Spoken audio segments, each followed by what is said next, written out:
Session this evening is about going mobile with Windows Azure. First question, who is already developing mobile applications on Windows 8, Windows Phone, or other platforms? iOS, Android, 8, Windows 8. Who is using Windows Azure Mobile Services? Nobody? That's cool. So I will show you a lot of stuff today. I've prepared only a few slides. We'll be doing almost 1.5 hours of pure coding, showing you the more advanced scenarios which you can use with mobile services. But of course, we'll first start with some basic stuff so that you can see what it really can do. So for the people who don't know me, I work here at Kronos. Together with Panos, we're responsible of the Windows Azure offering, and currently we're doing full-time Windows Azure projects.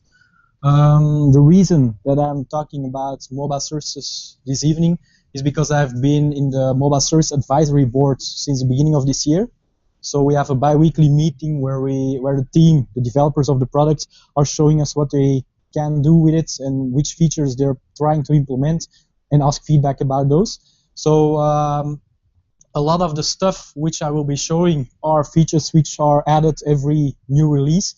And there will be a few new features coming soon, which I cannot talk about during the live stream. If you really want to know, you can always try to bribe me. So, no, I don't drink alcohol. So,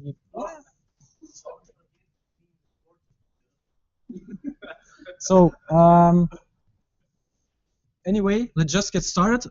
First thing, I will first cover the basic parts. So my slides are always like this, topics which I will see, plus then checking what is good and what I think is good and what I think is bad about those features and where you can hit the wall. So we will see everything about data, validation, how you build a client, I will use Windows 8, and how you can do some logging on Windows Azure Mobile Services. So let's just get started. I'll take Visual Studio. I will just create a new Windows 8 project. That's the thing which I will start with. So I'll just call it App 1, which is no, not Visual Basic. I will call it Azure Mobile. And we go to our Windows Azure account. And on the left, we see Mobile Services, and we will start by creating a new one. So when we create a new one, you see that I can provide a name. And this will be my endpoint for my mobile service, which is basically some kind of API hosted for me. And it's, yeah, I cannot put it bigger, but when I'm showing code, I will zoom in. So for this, my mouse is not staying there. So you provided a name, and it ends in azuremobile.net, and you choose which database you want to use, plus you decide in which region you want to deploy it. The reason you decide which region is is normal. You always pick the region which is closest to where your data is. So in this case, your database and your mobile service will be in the same region. So you see two options. You can or create a new database, and you can choose two options. Or you create a free one of 20 megabytes, or you create a new SQL database which you will pay the normal price you pay for SQL Azure. Windows Azure SQL database. Which is the official name. So why do you always need a database? It's even if you're not using the database as such to store your data, you always need at least a database. And that's why they added the 20 megabyte free SQL option in case you are going to go fully custom with mobile service, which I will see later. You can use that option. I will just go for the free version, which will be enough. I choose my region, North Europe. You see that the regions are still limited, so you can only deploy it in West and East US. North Europe and East Asia, so you can not deploy it yet in West Europe, which are locations where they're going to add in the future, but for this moment, these are the only ones. But for us, it's the best to use North Europe, which is Dublin. So you do next, and then you see what it does. It's ask you to specify your database settings. So basically, what you can do is you specify the name of your database, and you choose a server, the SQL server, which you already have, or a new one to host this data on. So what you can do is you can create a new one or choose an existing one. I have no existing one, so I have to create a new one. What is the benefit of that is that in case you have multiple mobile services, that you can bundle them together in one database. So to save cost, and if you're not using that much data, it's a good idea to put them together. And I will show you how mobile services is managing that internally in the database to make sure that it can split those up. So I will create a new one. I create a new login for my database. I give it the password. This is basically my admin account for my database. And important here is that you specify the same region for your data as your mobile service so that they're closest to each other. That's basically it. That's all I have to do. I press go, and now my mobile service is going to be created. A new SQL Server instance is going to be assigned to me, plus there's going to be a new SQL Azure database is going to be instantiated for me, set up with the user account I created, and hooked up to my mobile service so I can start using it. So let's give it some time to get started. In the meanwhile, I'll go back to my Windows 8 app and show you how you link your mobile service into your app. So it's the same for Windows 8, Windows Phone. You can also use it in HTML5 or in any .NET language if you want to. And of course, Android, iOS is also supported. I will be using Windows 8. So I will be taking my main page, which is basically, for me, the most easy place to get started with.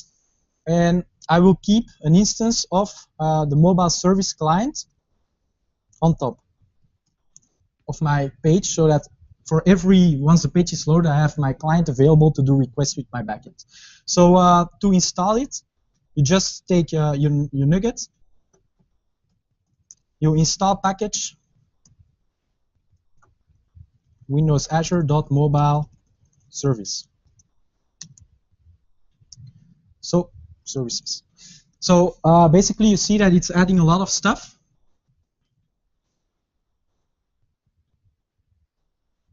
Really a lot of stuff. So so what is it adding? It's basically adding Newtonsoft JSON because it's by default using JSON.NET to do the JSON serialization and deserialization. It's also adding some libraries which you call the Microsoft BCL Async, which is a pain in the ass, but it's the only way currently available to do some nice async stuff with APIs from HTTP clients in Windows 8 or Windows Phone apps, but it's not always working great. And then of course it's adding the Microsoft .NET.HTTP, which contains the HTTP client class, which will be used underneath to do the calls to mobile services.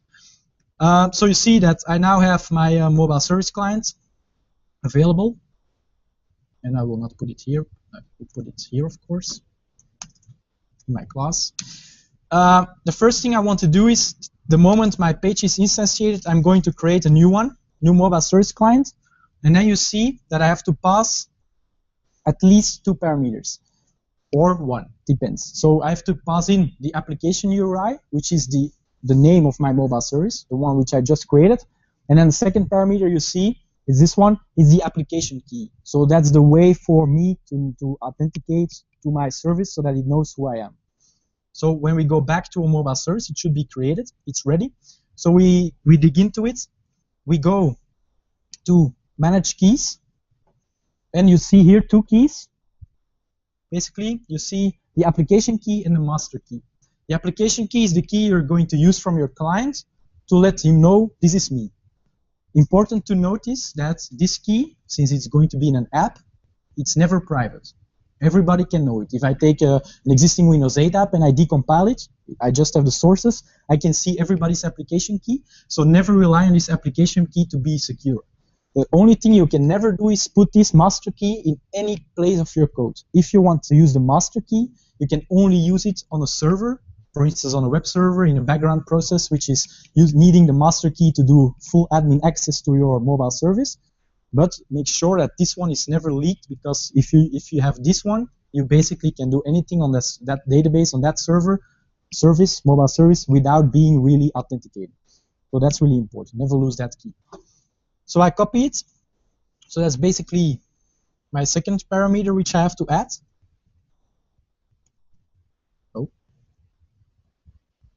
Oh, handy. Okay. The copy doesn't work anymore. So I called my service Azure Mobile, Azure Mobile.net. So basically, that's to create my client, and that's the first thing you have to do. So that's my wrapper to do my HTTP calls to my mobile service to deserialize my result as JSON and get it back as an entity. So the first thing you need to do is here under data. So you see on top, I will cover all of those this evening. So dashboard is basically the general info about your mobile service. Data is where we are going to put tables and to see our data and to see which columns are mapped. API is when we are really going custom, which I will see later. Scheduler is when you want to do background tasks, also in the next part. Push notifications, we will see. Identity is basically your authentication. And some configuration where if you want to change your database where you're currently configured, you can do it through Configure tab. So in case you want to link to a different database or a new one, you can do it through that place. And then, of course, scale if you want to scale your mobile service to more instances. The thing you always have to do here is you have to create a table through this interface. It kind of feels sucky if you always have to do it through the web interface if you have 100 tables. There's also a way to do it command line through Powershell, which I will be seeing in the last part. But normally you always do it through this way. So the first thing you do is you add a table, and I will be building a to-do app. And you see here below, you give your table a name. And there you can specify which permissions this table is going to have for inserts, updates, reads, and deletes. So by default, it's anybody with the application key. So like I said, never rely on the fact that the application key is private, that it can be, it's always in the loose. Everybody can have it. So never leave those permissions, insert, update, and delete by only the application key, because if somebody puts Fiddler open and tracks your requests to your mobile service, takes your application key, can basically delete everything from your database if it wants to. For read, there's not really a big issue, except if you're having sensitive data, you have to add authentication on your mobile service, which I will be doing in the next step. So you create a table, and now it's going to create this table. It's going to do a create table statement on my SQL Server. And to show you that, I will open a Management Studio directly to the database to show you what happens behind the scenes. So you go to SQL databases. This is the one which he automatically created for me. And I go to servers. I dig into my own server, and I have to open it up for my IP address, because by default the firewall in Windows Azure is not permitting me to access my SQL Server directly from my client, except if I add my IP address in the firewall and saying for this IP address allow the connection. So I save, and you see below the thing it says here is allowed services, Windows Azure services, yes or no.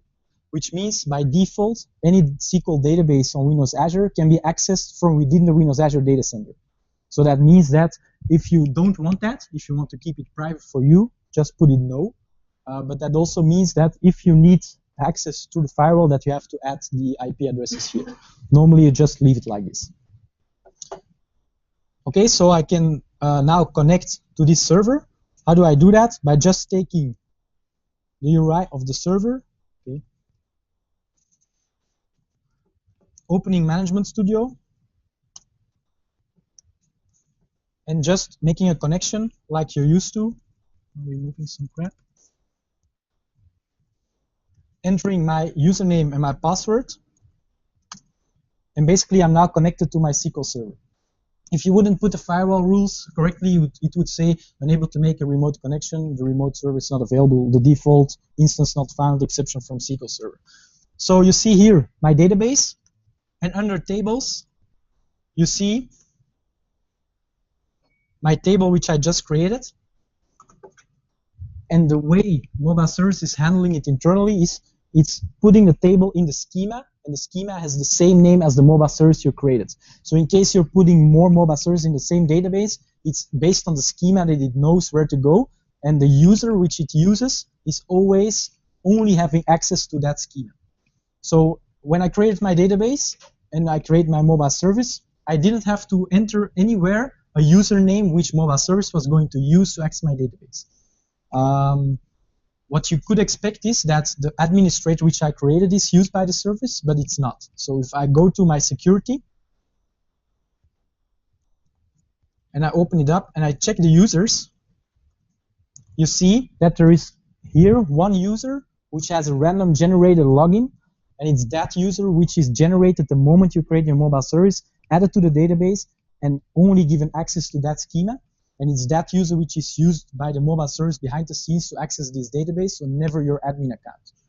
Which might be a good question you might get from your DBA saying, yeah, but is it using the admin account? No, it's not. So it's using a limited account for that schema only.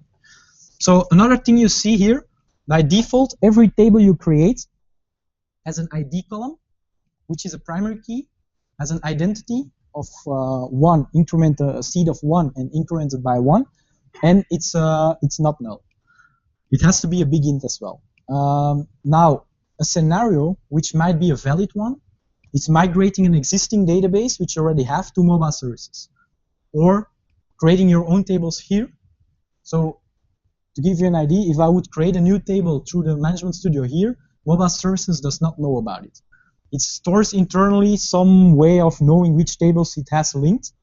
But if you want to do it, just execute your create statement or upload your existing database. Make sure that you move every table you already have into the proper schema. That's important. Make sure that it has at least an ID column written like that, with small letters, so not capitals. It has to be written exactly like this. It has to be a primary key, a big int, and not null, and have an identity on it.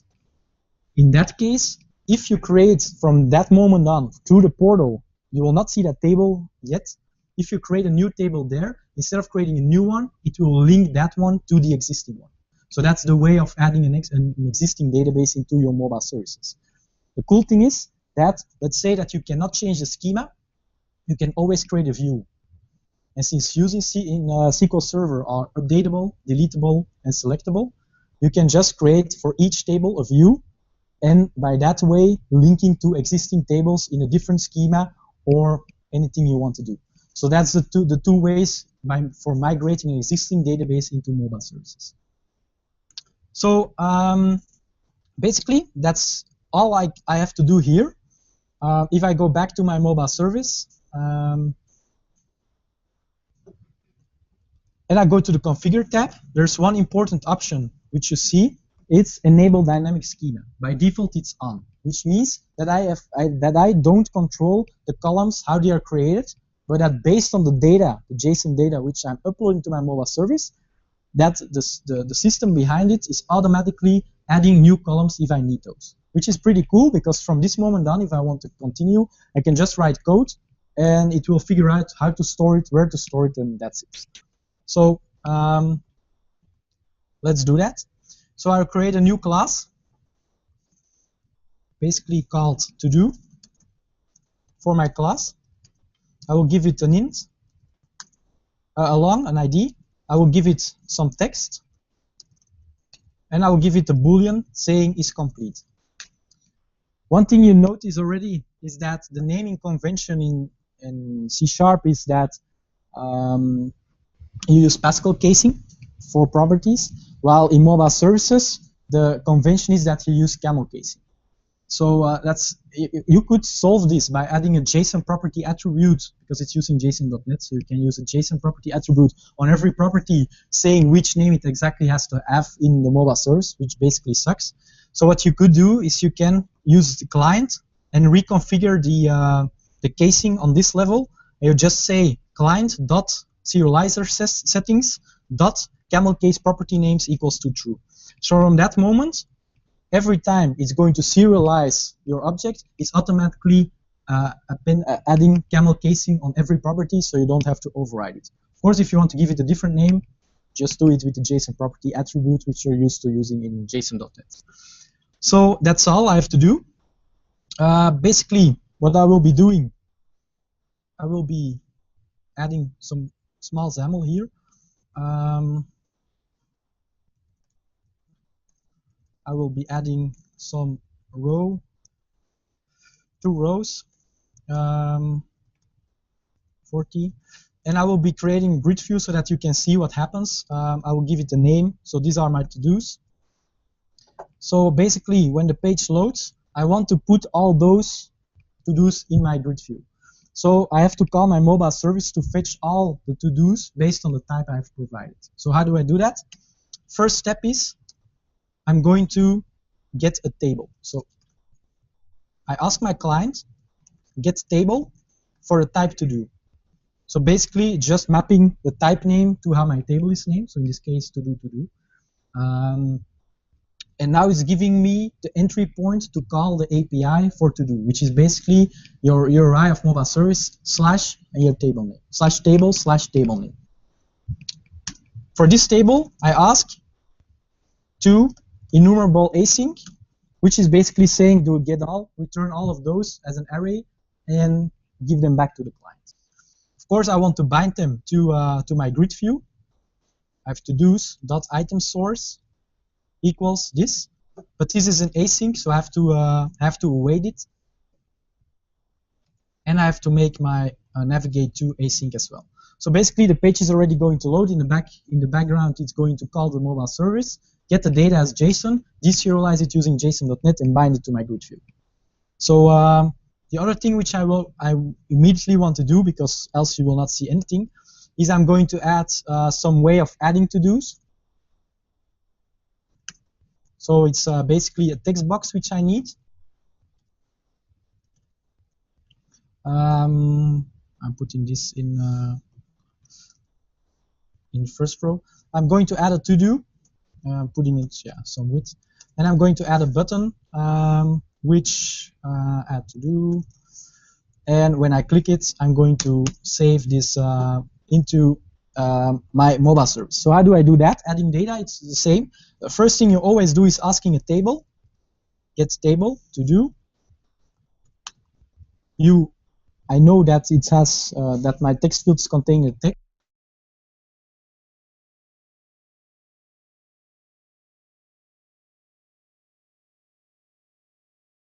On mobile service. No. I'm using Cmdlets, yes.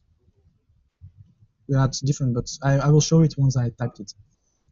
So to do dot text.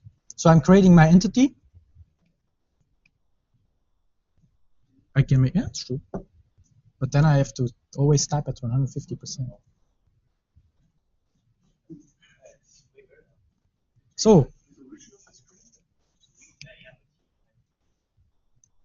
I create a new to-do.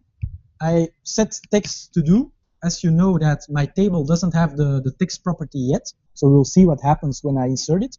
And I ask my table.insert async, and I just pass it a to-do. And I have to make this async as well. So basically, that's all I have to do. I create a new entity, I put my properties, I send it over to the other side, and that's it. So pretty cool. So if I start this up, I can always go through the portal as well. You will see I will add a to-do test. It's now, if we go here to data, I cannot make this bigger, to-do item.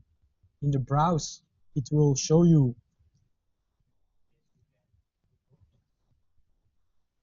Yeah, oh, dude. But that's annoying because then I have to work at this really. So you see, what it did is it added a new record with ID 1, put text with the correct casing with my value, and is completed to false. So automatically generates the schema for me. I don't have to. Yes. Is it created when you try to read? No, only when you insert. Yes. So if that means if you have more properties in your model than you have in your table, they're just null.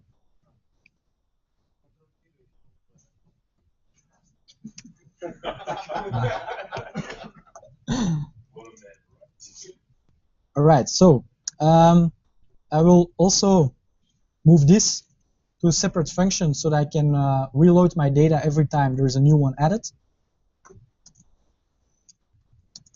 Oh.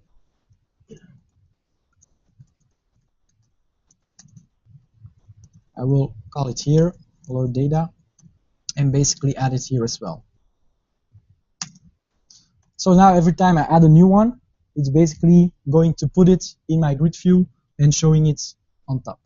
So yeah, it's now stupidly showing the toString of that entity, but every time I now add a new one, it's basically putting it into that mobile service table, fetching it, and that's basically the start and end point you will be using with mobile services. The drawback is you cannot correlate relations between entities. If you have related entities, mobile services does not support foreign keys or anything like that on your database. So if you really want to do that, you have to code it manually. So you have to send everything in one go, figure it out internally in the mobile service, extract it and save it in different tables, and vice versa, which you can do, but which I would not recommend because it's difficult to get right. So always use it if you just have to store simple types in your database, and it's great for that. If you want to do more complex stuff, it's more difficult. So basically that's it. If I look here, the data is added. If I go to my MySQL server and I would execute a query, all right, for panels, for blind panels. So you see that it's created 3 records and put all my columns automatically for me, which is very nice to work with. Now, I can imagine that there are some scenarios where you want to extend your entity at the server side. So, for instance, every entity which I create has to have a created date and a modified date every time I do something with it. You don't want to do it for every entity in code because that basically is annoying if you have to put it in every single point where you're going to contact your mobile service. So how does it work? You can do it through scripts. So if you look into your mobile service table, you see that the second tab says script, which allows you to write custom scripts to do some actions when an operation like read or insert is happening. So if you go to script, you see that I have a drop-down which shows me operation. So I can decide here which script I want to execute on insert, delete, update, or read, which will allow me a lot of flexibility.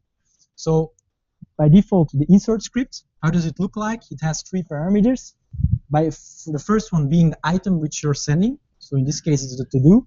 The second one is the user, which will be important when we add authentication. And the request is basically the HTTP request, which it sends through that function. So in case you want to do some fancy stuff with your HTTP request, like reading headers and stuff like that, you can do it through that object. And this statement, request.execute, just tells the backend, like, whatever comes in, just go forward with it. So in case of an insert, just run the insert query. Let's say that you don't want to do the insert, you can change the execute here and do it differently. So let's say that I want to add 2 properties. So I want to add the created date, add this new date, add, item, else it will explode. Item.modified, add is new date. So basically now for every time a new to-do is created, it's setting 2 new properties on the JSON object and dynamically adding them, and also adding dynamically the columns to my database. This is basically Node.js type of JavaScript scripts running in the backend, which you can use. I'm not really a big fan of JavaScript, but it's currently the only way to deal with this. You save it. You see that it's saving it, saving the script. If I would do this again, and I would create a new one, still working. If I load everything from the table, you see that it added 2 columns, created add and modified add with the date of today. So this brings me a lot of flexibility if I want to extend some entities with properties directly from the backend. If I want to change my backend script, I don't have to redeploy my client. What else you can do is, for instance, every time an insert happens, I want to validate that the user hasn't entered a value which is too long. So for instance, if I say item.text.length is bigger than 5, I tell the request.respond status codes .bat request, which is the normal HTTP response you get if something goes wrong, and you tell it, give him the message too long. So basically, Control S works as well. Cool. So if I would now go back, even without restarting my app, and I would add a too long name, you'll see that it crashes. I have to catch it, of course, and it gives me the invalid operation exception too long. So you can add validation to your backend by doing it like this. What else? Let me see. So we have client, we have validation. Of course, we have some logging. Let's say that you want to log every time something happens to the to the logging, so that you know every time something is created. You can say console.log, and for instance say to do created with text. I'm not sure if this will work, but I guess so. Save. And now every time I closed it, oh, it crashed indeed. Every time I'm going to add a new one, it's basically, if we go to our site, to our mobile service, the last tab says logs. That's the place where you want to look into if something goes wrong. You will see that it added a new entry here saying to do created with text test. And this is basically a bug which I just found. I create the same mobile service like the one I had earlier today when I was finalizing, doing some final tests, and it still has all my logs which I had before, but I destroyed it and recreated it. So normally it should be gone, but for some reason it remembers it. So yeah, indeed. So to do created with text test. So you see here which was the source in which script and when it happens. So that's basically how to work with data, how to enter your SQL database, see what's happening, migrate an existing database to Windows Azure Mobile Services, write a client, do some validation, and do some logging. Those are the most basic scenarios which you need if you're working with mobile services. Yes, do. Where do you find all the things that are supported? In the documentation. I mean, okay, can you actually show what is the best approach to get to that documentation? No, that's one of the things which are added in the last.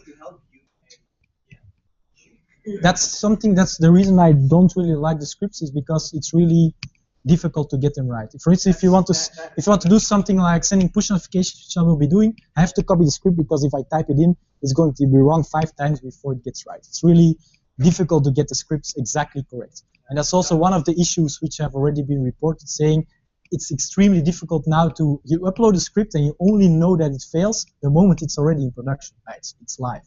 So you have no way of validating a script before you upload it, and the moment it's there, the service is broken. So it's still, the documentation is kind of, yeah, it's there, but what you basically can do is Node.js, so you can import any Node module in there and use and work with some shared scripts, which I will be showing later. So you can bundle scripts which you know are working fine for certain functionality and hook them in like you do with normal Node.js modules.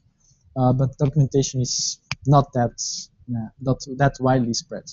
The only one which I know is, I added the link in the last slide. It's on the blog of Chris Reisner, who is doing a lot of stuff on mobile service. He has basically every scenario covered on his blog, except for the ones which I'm showing today.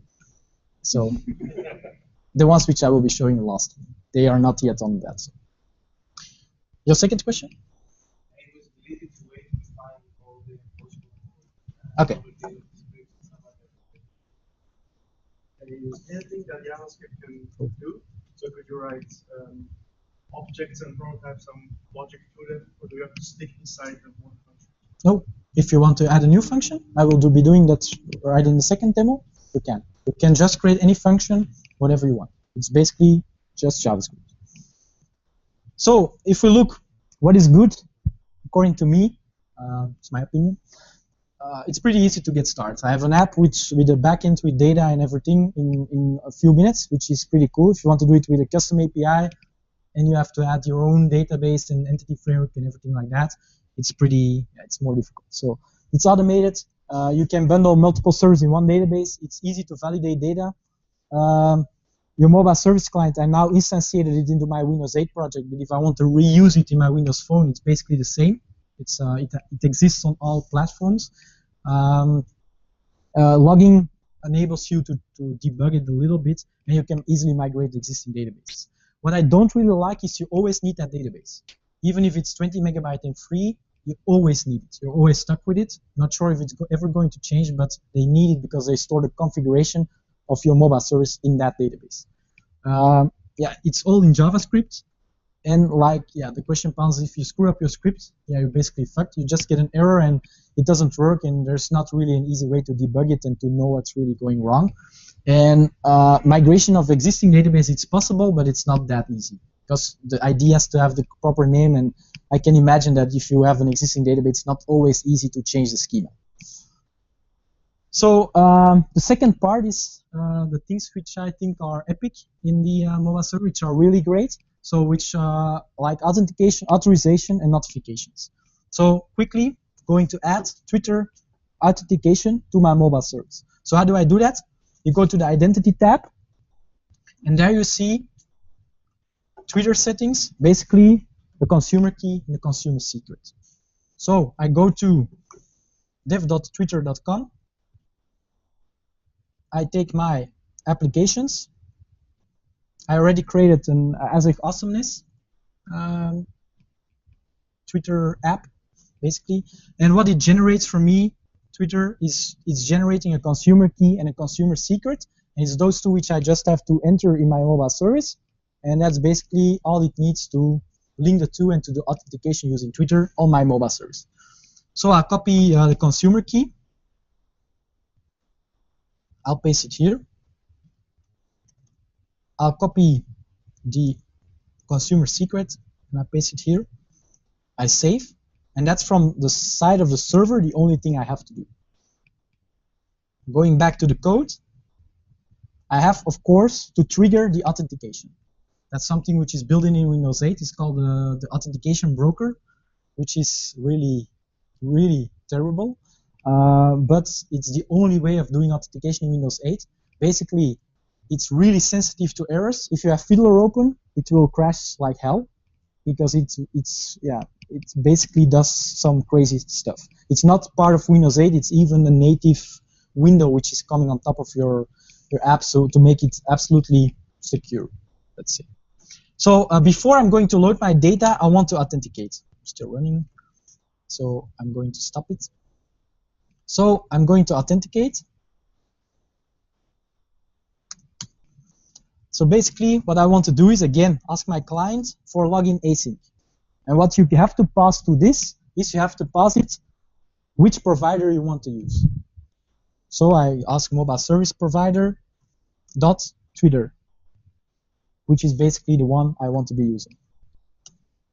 The second parameter which you can pass is a J object, which you never use, but it's basically the token, which if you already pre-generated a token, you can also do it like that. The scenario for that is in case you're using a non-mobile app and you want to use mobile service client from a .NET library, the authentication broker to show you a pop-up and to allow you to log in is not available.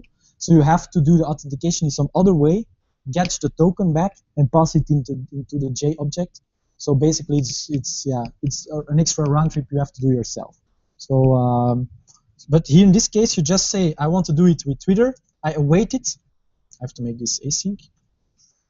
I get back a user, and we will see what happens. If I start it up now, it will automatically trigger the authentication broker, so I cannot do anything else until I have authenticated with my service. It basically says, okay, do you want to authorize this app to use your Twitter account, which is the default page you always get when doing OAuth. So you authorize it, you get back to your app, and you see what I get back is a user. And what does a user contain? It's really small, but not readable. It contains the user ID and the token which you can use to contact. Yeah, it's really small. So it contains the token, which is basically the OAuth token. It's now going to pass in every request so that it knows that it's you. And it has a user ID if you want to keep it locally and know who you are. That's it. So from this moment on, every request which I will be doing is going to be authenticated. Since I asked the client to log in async, the client knows the token, so it's going to do only authenticated calls, which gives me some benefits. I can go back to my mobile service, to my table, to my permissions, and change all permissions. Instead of saying anybody with the application key, I can now change it to only authenticated users. Basically, save it. And I can, in my code, remove my application key. The application key is only there in case you're not authenticated. The moment you're authenticated, you don't need the application key anymore. So in this case, the only thing which a user can find if we decompose your app is basically the URI of your mobile service, which is what else I can do. Every an insert is done, so I go back to the script, insert, it's always the same. I can store the user ID on that item. Because, like I said before, user is one of the properties I get in every function. So the user is basically containing the user ID we got back from Twitter. So I can use it in my data. So how do we do that? Exactly the same. User ID equals user.user ID. So now for every to-do which is inserted, it's going to put the authenticated user's ID onto that to-do. So when I start up,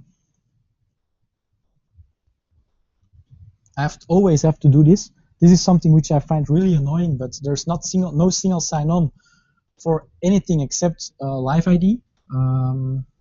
That's basically the way it's implemented. You can do it by storing the token offline and doing the JObject trick yourself, but it's not like you can say remember me on the Twitter page and it will not remember you.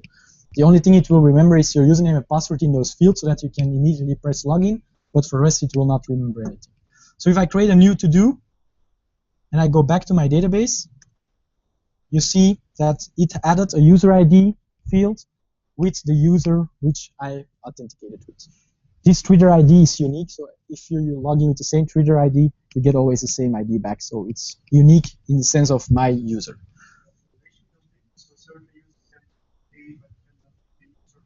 Yes, so that's what we will see now. So if we go, so now we inserted and added the user ID on that data. So what I'm going to do now is to make sure that the user can only see his own to-dos, so not from somebody else. So the thing, how do you do it, is you go into the read script. And what do you see in the read script is basically 3 other parameters. You see a query, which is basically the query which is passed from the client to the server, and the query which will be executed on the database. The user object and the requests are standard in every function.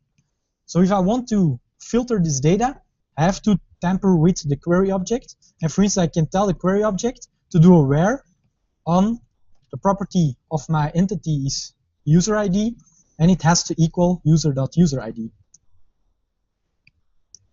like this. So basically, I'm telling the query to add a where user ID equals user ID from the user passed. I save it. I start it up. Oh, it's still running. So if I would now add a new one, you will see that when it refreshes, it only takes back the ones which I added myself and not from other users, which is basically the way you can filter and authorize your data. So to answer your question, if you want to do, for instance, check if that user can indeed delete that item, you just can store your role table and know what he can do, and you always have to look it up there to figure out what he can do. No, yes. So what else? So that's authentication authorization. The other thing, which is pretty cool, I think, is the notifications. So since we're working mobile, it's always nice that you get a notification from the server saying there's some new data for you, something happened, so you really want to know what happens. So I will be setting up push notifications really easily. So you go to the tab push, and there you see 2 properties which you have to fill in for that. It's basically the client secret and the package SID. So why? Because you have an app and it needs to know who you are. So it basically needs those security details to authenticate to the service in the back. So how does notifications work? There are 2 ways. The first way I will showing is the Windows notification service. It's the free one hosted by Microsoft. It's limited in functionality, but it's pretty good. It scales for you. It can send messages to millions of users, but it's slower than the one which I'll be showing last, which is notification hubs. But this one is the most easy one to get started with. So how do you do that? You go to I always forget that link. to the Windows Store Dev Center, or in case you have a Windows Phone app, to the Windows Phone Dev Center, and you have to register an app there, because that's the way it's going to authenticate to the WNS service, the notification service, because it's running from an app. So this is my dashboard. I don't have any app yet. I will add a new one, submit an app. I just have to pass it a name. It's pretty simple. So I will call it Azure Mobile Reserve. Doesn't exist yet. Cool. And then, so that's the first thing. It's now not submitted, but my name Azure Mobile is now claimed for me. So I go to the third option, which is services, which says if you want to add push notifications, that's the place you want to configure it. So you go to services, and there basically it says if you have an existing WNS solution, or if you want to find out the client secret, go to live services side. The reason they split it up for Windows Store is because live can both be used for Windows Phone and Windows 8, and that's why it's a separate site. So if you create a new app through the portal I just showed, it will also create a new entry here in the Live Connect site, administration site, and it's there that you can find your key and your secret. So here you see authenticating your service. That's the one you have to choose, and there it's my package ID and my client secret which I need to use. So I use it, I take it, I copy it, I enter it here, I go take my secret, I save it here. Save. So that's the first step I need to do. Now, how does it work? By default, when Windows 8 or Windows Phone is starting up, you can ask the operating system for a push channel. That's the way the backend, whether it's mobile services or any backend background process, knows where to send the notification to. That's basically a URI which is generated by the Windows notification service when the operating system requests one. So I will show you how it works. So basically, I just say await acquire push. Push. I can ask the push notification channel manager to create a push notification channel for application async. They couldn't come up with a longer name than that. So this is my channel. I await it, and it's that channel which I will be using to from the backend on to send notifications back to this client specific.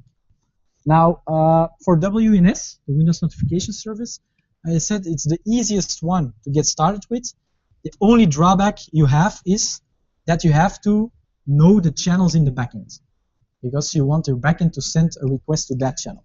So that means I have to manage those channels myself, send that channel to the backend, have the backend stored in a table, and for instance, every time some notification has to be sent, it can read that channel from that table and send it to the correct system, which will be a lot easier if you use notification hubs in the last part, because that's done for you by Microsoft.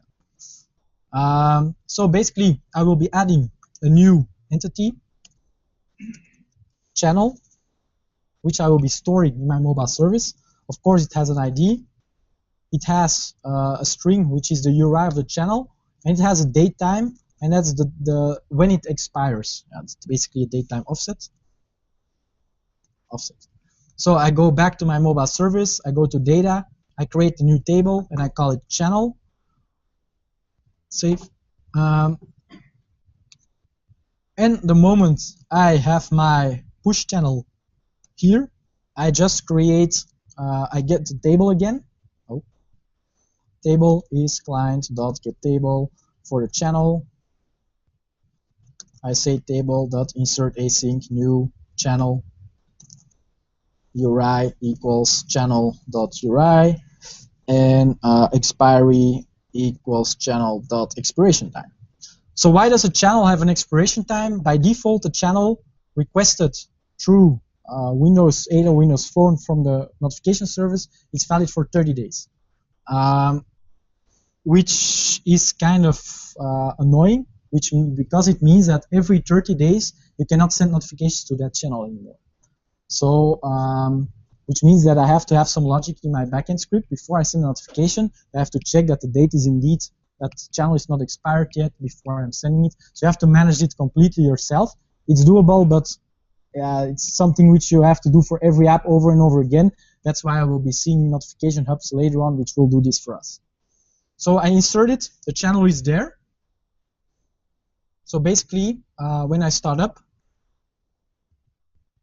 I forgot something. Ah, there it is. It's because of that long name. Okay, so it should trigger the authentication. Okay. I first need to authenticate before acquiring my push channel, of course. I authorize, and I go.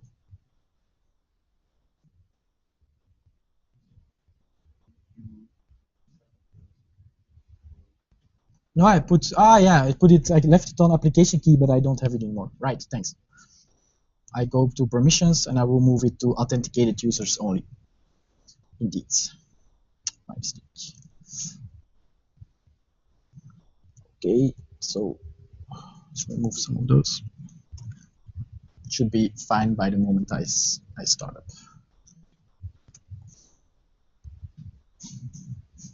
There we go. So if we now look into our table, browse, you will see that it contains a channel,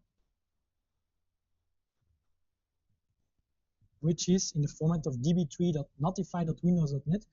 If you're doing it for Windows Phone, db3 is basically it's the instance of a server. You can have multiple. It's a load balance set.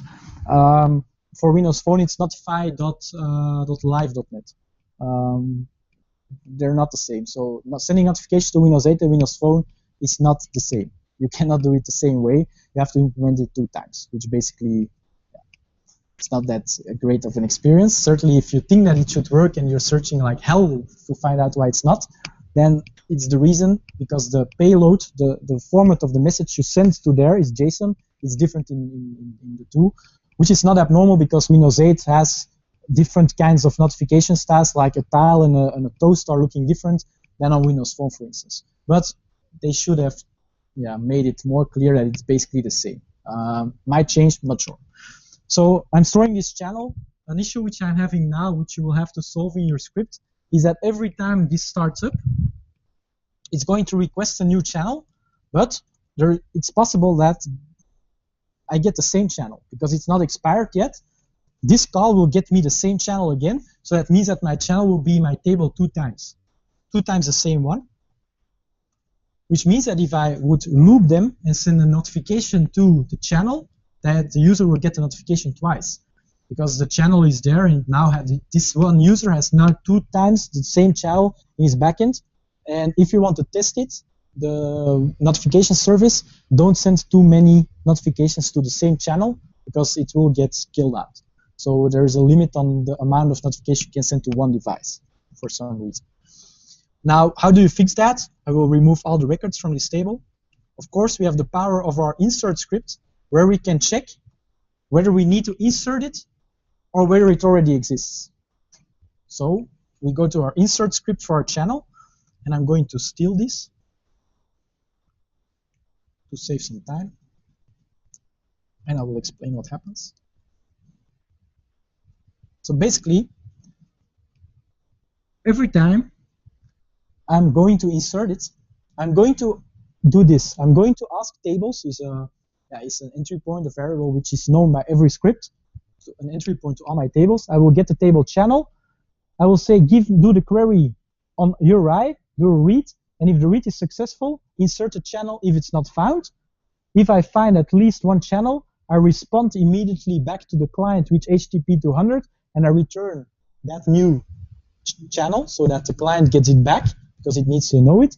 In the other case, I do just requested execute, which is basically doing the insert. So by saving this script, and this is basically a script which you can reuse all over the place, because it's for this channels it's simple. If you go for notification hubs, you don't have to do all this. It's done for you. But it was only released a couple of weeks or a few months ago. It was not part of mobile services. It's a separate service. So If I now start up twice, you will see, if I look into the table, that it will only create this channel once. So I will start up again. Authorize. And you will see that it only contains this channel once. So now if I would loop those records and I would send notifications, it would only send it to the user once, which is cool. Now we have to add our push notifications. So we go to our to-do table, and every time we do an insert, we want to send the user who created it a toast notification to say, haha, we added it, which is basically stupid because he knows that he did. But since I only have one device, it's the only way I can send it. Normally, you would not send it to the user itself, but to everybody else. So how do you do that? I basically take this. So before I execute the insert, I want to send the notification. So how do I do that? So I get the channel table. I read all the channels. For each channel, I find, I will ask the WNS, which is the Windows Notification Service, to send a toast of Hello World to my user, and I log into my logging that it has been sent. If you want to do it for Windows Phone, it's not WNS, but it's WPNS, Windows Phone Notification Service. So there's already a difference there. I will send a text, not hello world, item.text, like this. Now, the question from before, can you put that in functions? Yes, you can. So if I would make a function here, send notifications, and I would take this piece of the code out of it, put it here, and I would say send notifications. I have to pass the item. And basically, it's like you would be working in JavaScript by extracting those functions to different parts, but to clean up your code. So you save. And so now every time a to-do is created, there should be a notification sent. I still have it running. So it's not. Okay, why? Because we forgot some important steps. If we go and look into a log file, that's the place you want to start looking if something goes wrong like this. You expect a notification, it does not arrive, so you want to see, I got an error in my script insert, so there's probably something wrong. So what does it say? It says the cloud service is not authorized to send a notification to this URI. So which means that my WNS has received a request, but it's not authorized to send to this client the notification. And that's because my client has not authorized to the WNS in the correct way. And I will show you why. By default, when you have a mobile app like Windows Phone, Windows 8, it generates a temporary certificate. It's only during development, it's that certificate which is used to bundle and to sign the package. And it's that certificate which is used as a token to authenticate this app towards the WNS service.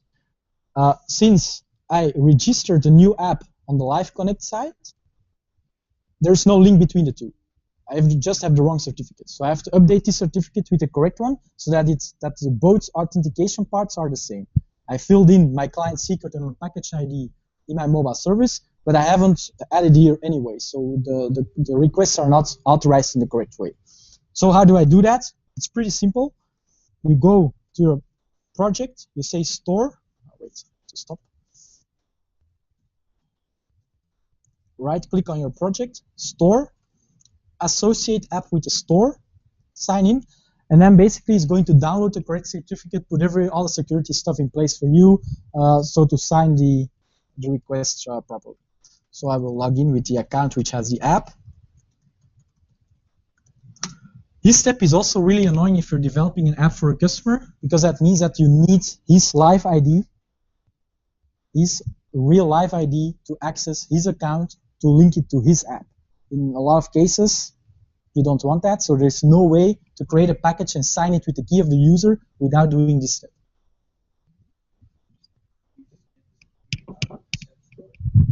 No. Yes. There are some hacks in way you can, but packaging it, it's officially not supported. So if you upload it to the store, there's a big chance that it will fail. So you see that it contains the app which I registered, Azure Mobile. You select it. And in this case, you see what it's going to do. It's going to download the publisher ID, the package name, and it's using this as my authentication towards the backend. So I associate it, and you'll see that it immediately added a new key, a store key, to sign my package. And it has updated, it added a package store association file. And it has updated my manifest file with, yes, basically this. With the top property, which is identity, which is how it will authenticate to the WNS server. So if I now start up, I have to authenticate again, which I really hate.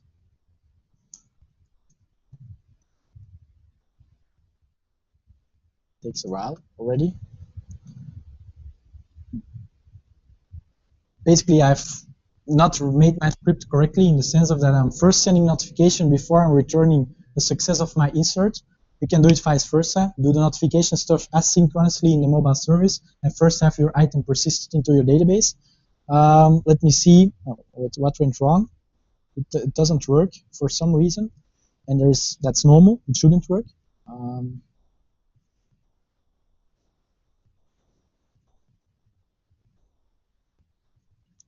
Okay, because I have to, in my manifest file, yes, I have to specify that this application is toast capable. I'm sending a toast notification, so which means that if I don't allow this app to receive toast notifications, the WNS is going to block that call anyway because the app is not toast capable. So normally it should work now.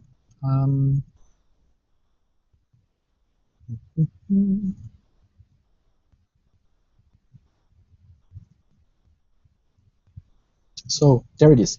So the first push notification from the server. Now, if I go to the log, you will see that it indeed delivered it. Now there is still one option which can happen, is that, like here, basically it says, okay, I've sent the notification to this channel. That's my debug information in case it goes wrong, and the status is it's received. So it's pretty cool. Now, one thing which can happen is that the user on Windows 8 level says, no, I don't want to have notifications for the next hour, which would have been a good idea before Mike started tweeting. So, so in this case, no notification anymore. You never know what hits the screen if Mike is tweeting about you.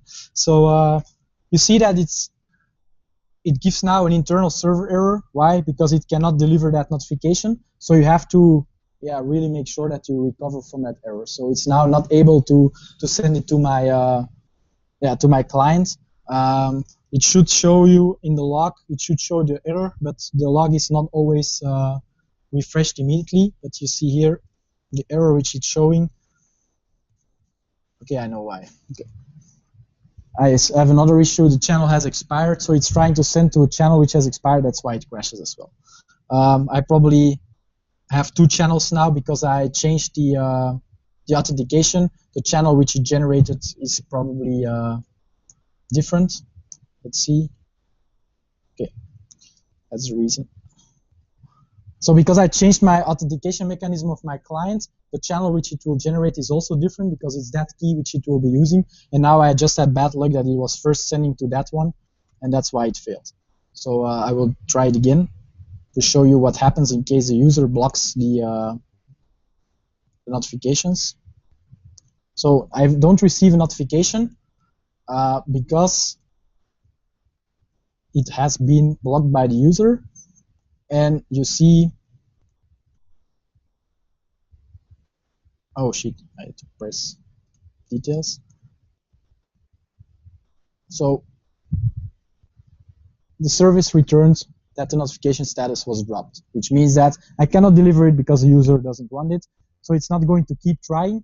It just immediately says, okay, remove that notification from my queue, and I will never try to deliver it again. So this is basically how you do notifications. It's not that difficult, but there are some steps which you need to take. Good idea if you want to use WNS from your C# code. There is a good NuGet package for that. It's WNS recipe written by Nick Harris, and he maintains it all over a lot of times. So it's basically from C# the cleanest way to send notifications. All right, cool. Yes, you can. You have a real-life example that would actually want to use notifications. It looks very limited. There's a huge fragmentation of your code and a huge manufacturer lock-in. I don't see a lot of possibility to migrate from project from this one. So the things you can do inside this solution, let's say it's not enough anymore, you have to migrate to a full .NET project. I don't see it happening easily because there's lots of Node.js stuff. Yes. So where would you actually want to use it in real life example? I know a lot of cases where they use it, but that's just because if you need a backend and you need notification and all that stuff, but you don't want to write it yourself, it's why not use this. But if you indeed need some more complex scenarios and you know that you don't want to do all of that in JavaScript, basically you better don't choose this. Because also it's going to be way too expensive. Because the pricing, we can talk about that at the end. The pricing for Mobile Services, it's not that cheap. For the same price, you can also host it yourself, but the development effort is much bigger. If you want to develop all of this yourself, it basically takes some time. The authentication and the auth flow and the data in your entity frame in your database, if you want to do it, you can never do it in the same amount of time. So it depends what you want to do with it. But to do a real big project with it, I don't do that myself. I never use this for that. So what do I like about this? So authentication is pretty simple, authorization as well, and notifications with only a few small steps. You have basically push notifications activated. What I don't like is that Microsoft only supports Twitter, Facebook, Google, and Live. So there are, of course, many other social providers like LinkedIn and stuff like that. So they're not supported. What if you have multiple identities? No solution there, so you have to manage it yourself. So you have to add a user table and stuff like that to really manage it. So it's really limited to in that level. Notifications are really limited. You can just send it and that's it. There's no filtering on that. There's no expiration checking. You have to do everything yourself. And I called it Qt operations, which I found a really cool name. And you still can use the application key as your only security. I would have liked Microsoft to remove the application option from insert, delete, and update, because basically what they're stating in their documentation is never use it in production, so why do you leave it in there anyway? Just remove it. Or just validate it that it's not there, that you give an error, that you show a degradation error message, because now there's no way for a user to know that he's doing something wrong. And I know a lot of applications which use the application key as their own security mechanism, and basically you just take .peek, you decompile it, and you have everything you need to know. So that's what I don't like. Some info about JetBrains products. Now, the third part is about what I think is awesome in mobile service, and then the last part is really what's really cool. So you've seen me adding a lot of things in the scripts, but it's not versioned. I always have to go through the portal, which it's not that nice. What happens if you want to create a custom API? What if you want to share scripts between different pieces of code? If you want to do some scheduled task, if you want to scale it. And like I said, if you want to create tables and not always go to the portal, you can, of course, go to Powershell. Powersheldon is not here. He couldn't come this evening. Mike Powersheldon, that's his second name. But it's pretty cool what you can do with Powershell. So I will start with version control. So you go to your dashboard, and you always have to click it twice, because the first time it doesn't show you the link to set up source control for some reason, not sure why. So you see it's still in preview, but what it will do is it will link a Git repository to your mobile service. So I will set it up, set up source control, Yes. It's configuring source control. The good thing is that the account which it uses for Git is shared for your complete subscription. So which means that if you already have multiple mobile services, that you can use the same credentials to do Git on all of those. So it's still working on it, it seems.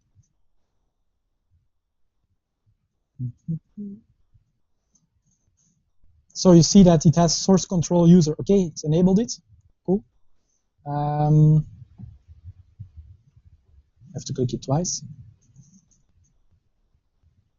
And it now generated an URI which I can clone through Git. Where is it? Ah, there it is. So it should be here somewhere. Ah, it's in configuration. Configure, I think. No. Ah, here it is. So it added source control options here. So this is basically my Git repository which I can clone, load, and start working my scripts. So I copy it. I take PowerShell. I just go to, and I will clone this.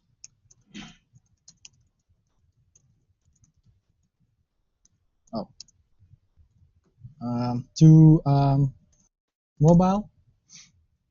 I have to enter my username for Git. The first time you do this, setting up the source control, it's basically going to ask you which username, which password you want to use. I already had it pre-configured because I'm using it already a long time. So it's now going, yeah, it doesn't show. It's basically now cloned to repository containing all my scripts. So if I go to that directory, it contains Azure Mobile, which is the mobile service I have. You see that it contains a service folder. And under that service folder, it contains everything you see on your mobile service: API, scheduler, share scripts, and table scripts. If we go into table, and we, for instance, take to-do.read, and you open it, you see that the script which I typed in manually through the portal earlier is now here. So from this moment on, if I want to change my scripts, I always do it through Git. I just add my changes, I push it, and it will automatically be deployed on my mobile service repository, so I don't have to do it to the management portal anymore. Plus, I have, of course, versioning, and I can, with multiple developers, work on saying I can branch in Git and do some testing on some branch and merge it back into my master, stuff like that. So it's pretty, it's the way to go, I think, to work with these scripts. So what was I going to add? So this is version control. I'm going to add a custom API. That's the second thing which I will be showing. The custom API is if you say, I don't need tables. I just need an endpoint where a user can do a HTTP request to, and I want to get response. But rather, I don't care. Basically, it can be table storage, it can be blob storage, it can be another API which you want to wrap in your own. That's the way you want to do it. So how do you create a custom API? Sorry. You go to API.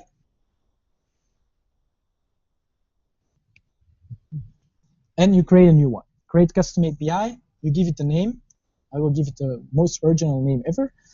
You can, again, specify which permissions you want to use for get, post, put, patch, and delete. I will just leave it to anybody with the application key. Okay, I'll go.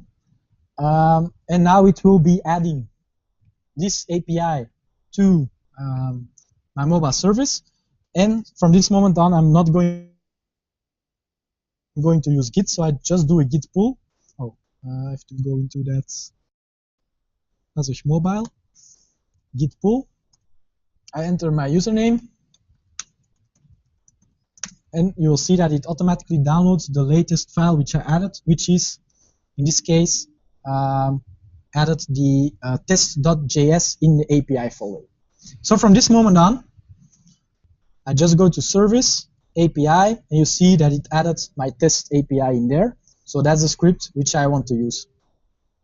By default, it generates two. It generates a post and a get. If I do a get, it will return me hello world.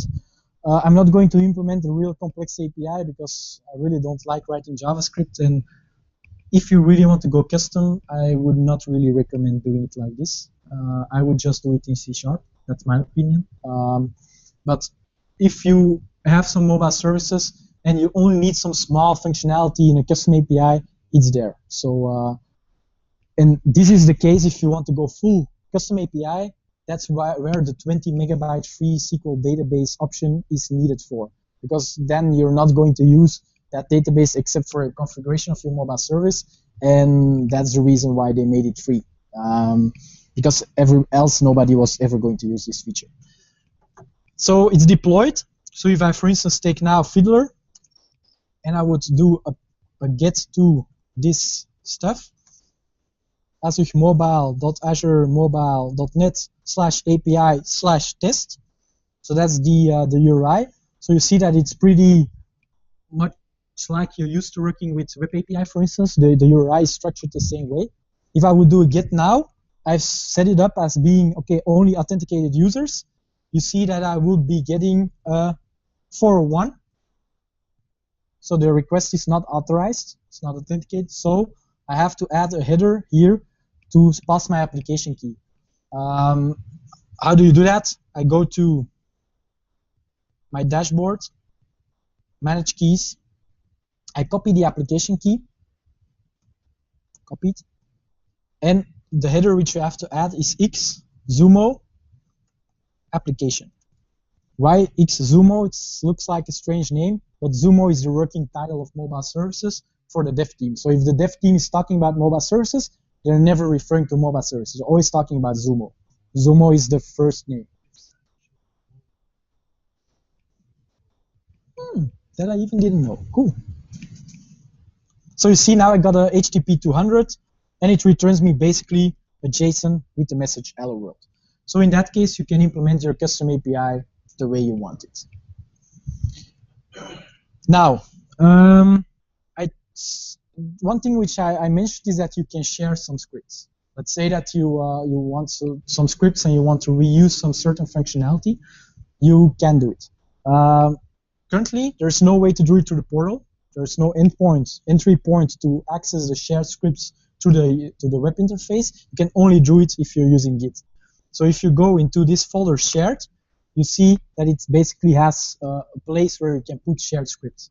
One thing which I forgot to tell you is that you can change your script through Git. You can upload new content. You can have it versioned, but you can also change your permissions for a certain table directly from Git. So if you, for instance, take your table, you always see for each table there is a JS file, which is my script file, and also a JSON file. And it's that JSON file which contains the permissions I can add to that table. So if I take this JSON file,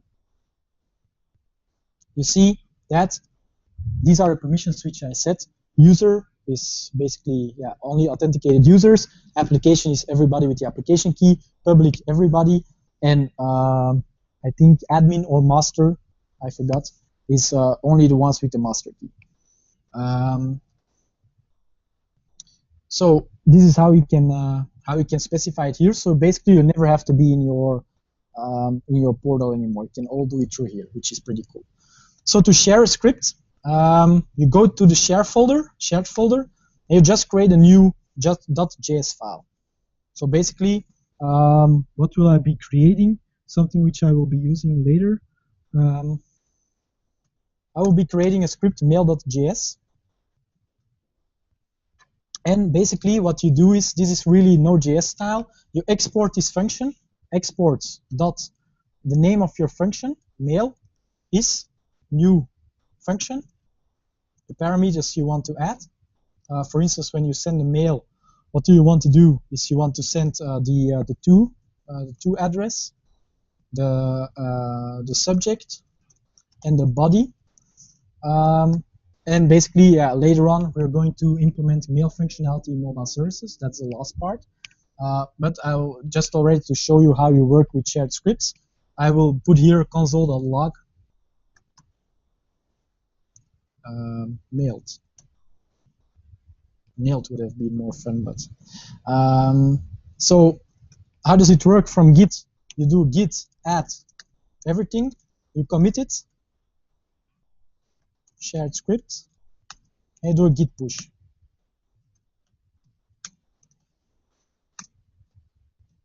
And then what you will see is that it's automatically deployed. Let's wait until the remote is updated. So basically until here you see default Git stuff, writing objects, okay, total 5 changes, updating branch master, preparing deployment for commit, running custom deployment command, handling deployment, and then you see here kudosync.net, which is putting my files in this location. So if you want to know where on the server your mobile service is deployed, you can see it here. It's copying the file, it finished, and deployment successful. So I now know that everything which I changed is up and running on Windows Azure Mobile Services, and basically the shared script is ready now. Now, if I want to use it, I take any other script which I have, like for instance the table script from the beginning, like the to-do.read. No, that will be stupid. The to-do.insert. Every time you insert a new item, I want, for instance, to send a mail. I could have done it with the notifications as well, but so how do you do that? You need to require this shared script. So basically, this is the way you do it. The first thing you write is, I require mail.js, and I'm getting it back as the variable mail, and then I will be able to call the methods from that from that class. I will not call it mail, but I will call it send. I will, every time after notification is sent, I will call mail.send, and I have to pass in the address, the subject. Hello there. Oh. Okay, so now every time to do is added, it will call the mail.send function with the 3 parameters I added in that function, and later on, if I want to implement that shared script, I don't have to do it everywhere. I just put it in the shared file, and every other script is using that. So I will add it.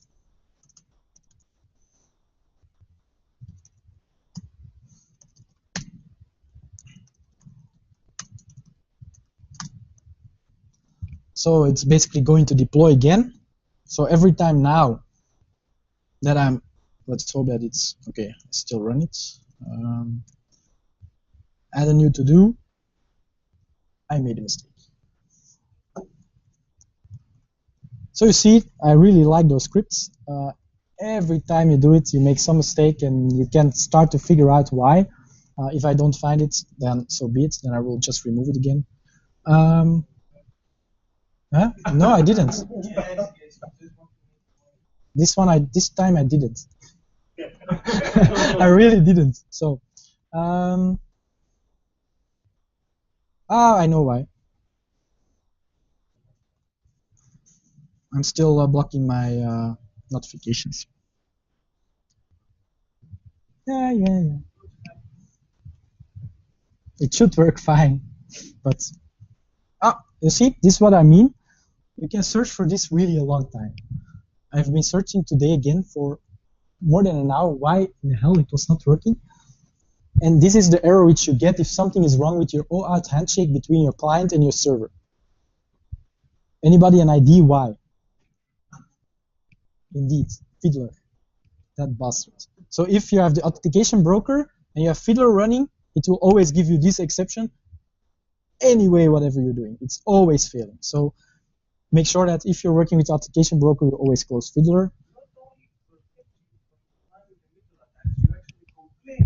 Yes?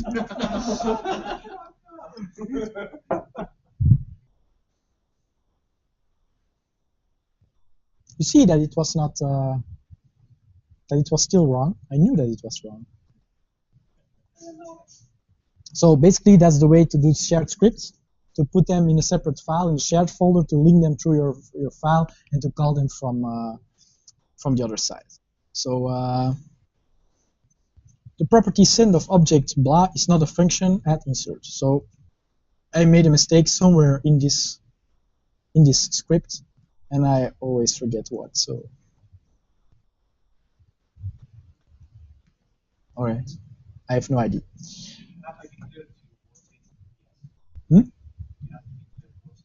Yes. I don't think you need new before function. That's probably it. Let me see. I have some. That's the reason. Yes, you're right. Be able to read this.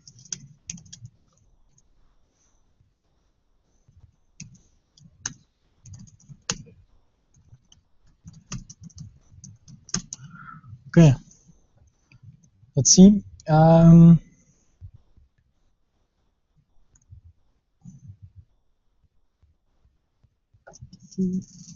And these are really find annoying that you always have to authorize again. So it's if you want to do it, you have to write it yourself. Okay, so it sent the notification. The to-do is added. So normally I should be able to see here in my log now the console thing which I've wrote mailed. So now I'm ready for the shared script to be put in place the moment in the last phase which I will be adding mail. Something which I didn't tell you, but we can also run a background job. So if you want to do scheduling, like say I want to run the notification job every X time, the same way. No jobs are scheduled for this mobile service.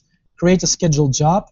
So this is the only thing which I still have to do through the portal. The rest I can do through Git. If you want to automate this, you do it through Powershell, which I will be showing after this.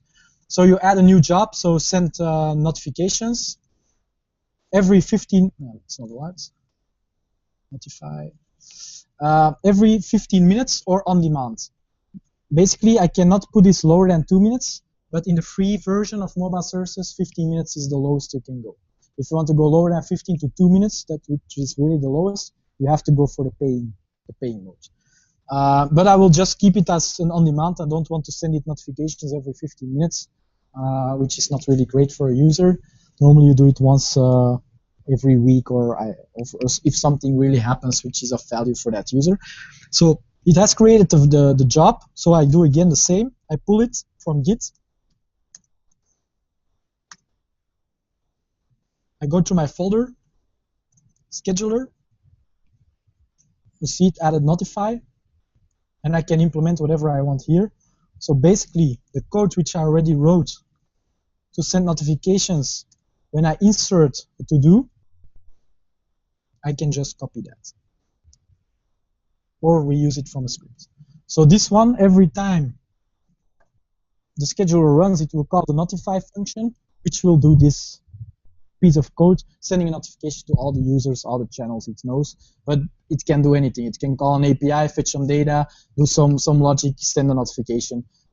It's possible. So we'll save it and push it. Scheduler.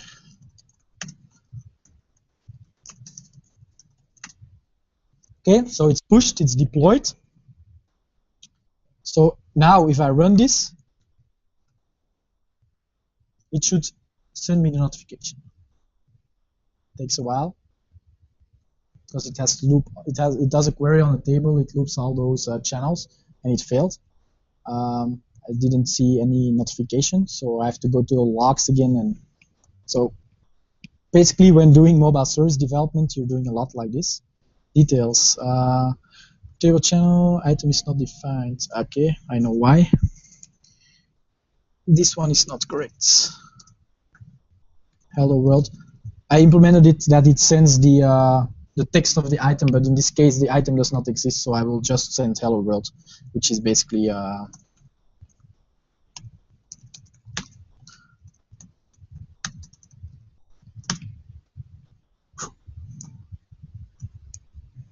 But see, deploying over again, keeping your history of your script is pretty handy. But if you make an error, the service is broken. So it's not something you want to do when using it in a production scenario. You really need to think about a different structure. For instance, keeping your scripts in your own Git repository and having a deployment stuff which will push them automatically to the correct. So work on a branch and have them merged into the master by your build server, for instance, and run some unit tests on your JavaScript, which you can do.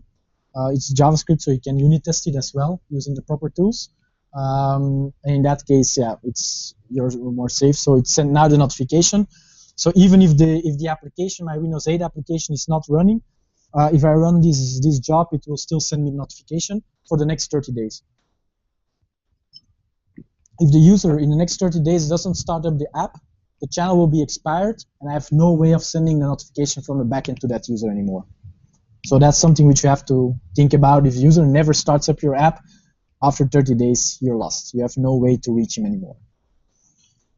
Or except if you put a background task in your app, which always is running and every 30 days sends a new channel, that you can do. But in the other case, basically you're not. So that was scheduling. And then, of course, scaling, which is pretty simple. On the scaling tab, you go to, you can do some pretty nice stuff if it opens. By default, the free version is not scalable, so it's only one instance. It's managed for you, and I'm currently in the free mode, so I have one unit, and I cannot scale it up. I have a database, which is a web edition, the free one. Let's say that I want to change it, that I want to go to the business version, and I want to have 150 gigabyte, I can change it here. If I want to go to the premium amount, and I want auto-scaling, or I want to scale manually to up to 10 units. If you need really big load. What? No, I will not. If you say it like that, then basically I'm going to be fucked. So I will not. The thing which I find missing here is that you can scale your the number of instances of your mobile service.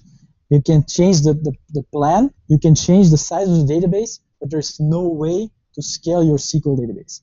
So in case your database is the bottleneck, which will probably be in this case, there's no way to use the SQL database features like sharding and stuff like that. You cannot do it through mobile services. It's not supported. Not sure whether it will be, but it's not. So if you have millions of users on this mobile service, basically your database is going to die. You have no way of scaling that together with your service. So keep that in mind when using it for really big stuff. Then it might be a better idea to host it in a cloud service or something like which I normally do. Okay. Yes. Kind of feels like you have to jump through a lot of hoops to get Node.js working, and it kind of feels like it's using Azure for the sake of using Azure. Why wouldn't you use Cloud9, for instance, or some other service that actually is meant for that purpose? I just can't see why I would use this. Yeah, that's a valid option. I have to say that if I'm just about to release a new app tomorrow. We hope that it's going to be a big one, and the functionality which I had to implement was pretty complex. So I knew that I wanted to write unit tests and have continuous integration and to write proper C#. So I just host it in a cloud service. I don't use mobile services. But for instance, the app which we built at the beginning of this year for Tech Days, yeah, what we needed to do was basically sync some data between Windows 8 and Windows Phone, and it was only that. So it was just saving your profile there.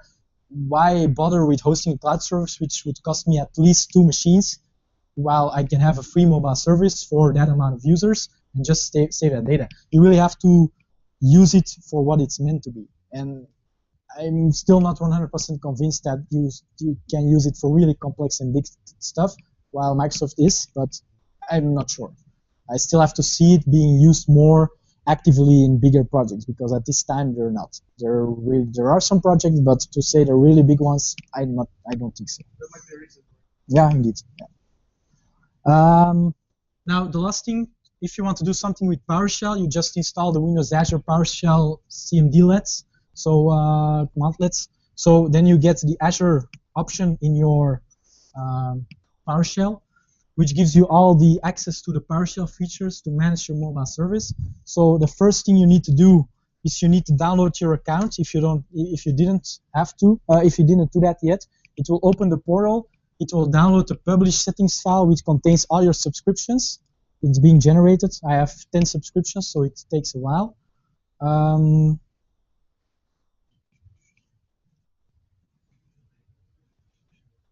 Is het kapot? Ah, goed.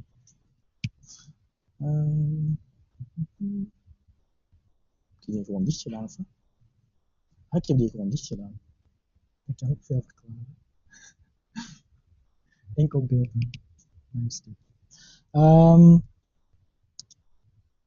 Okay, so my file has been downloaded. Where did I put it? I put it here. I will take it. I have to import it. Put it here. I'll put it there. Temp Azure Mobile. Okay, put it here. So I do Azure account import and then this file. So it's going to import and you find all my subscriptions. Basically all the subscriptions which you have access to or which you are co-admin to are now added in my PowerShell. So from this moment on, I can use them through PowerShell. So if I want to, I have to first set my default account. So I will set it to the one which I'm currently using, which is this one.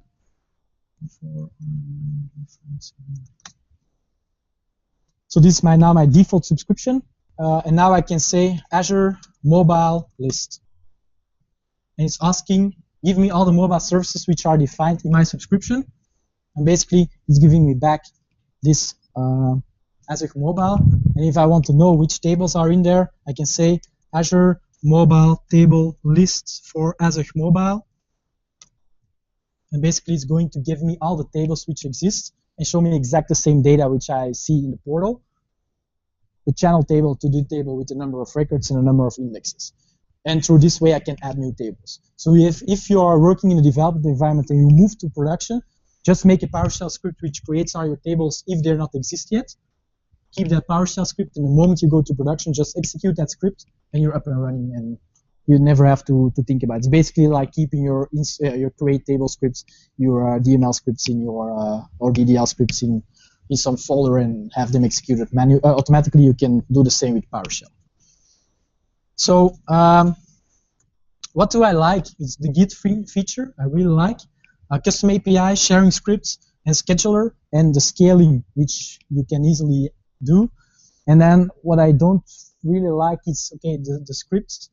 If you have not created a table or anything through the portal, the script is not available. You cannot easily create it that way. You always have to go to the portal.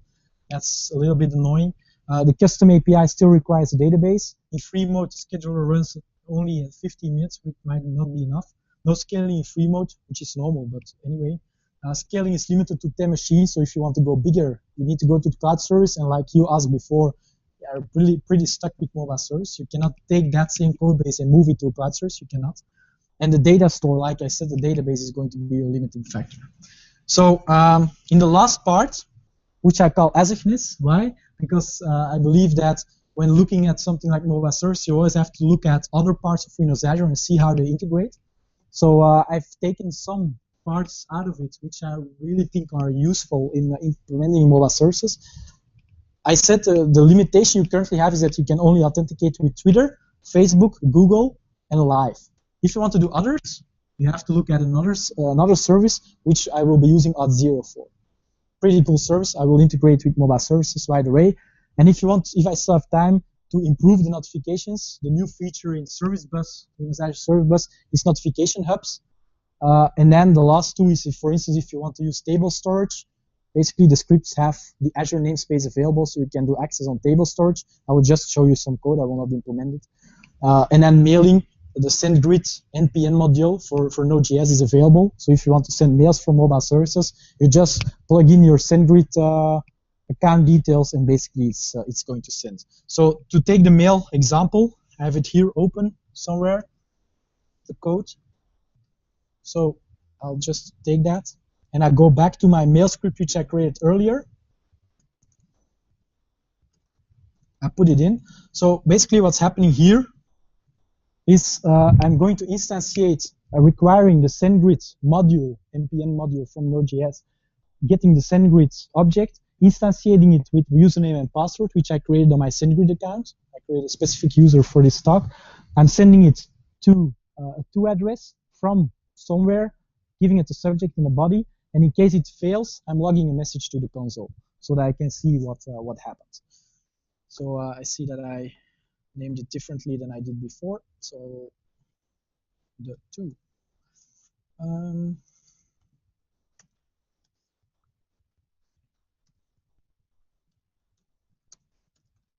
oh, okay. I added that file as well. So now every time I will add it to do it, will send a mail through SendGrid to my email address, basically.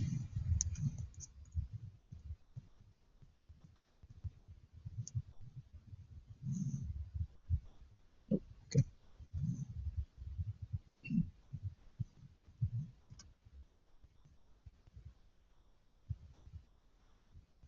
Come on.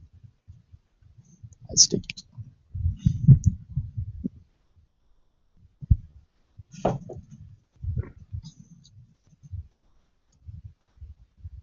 Okay.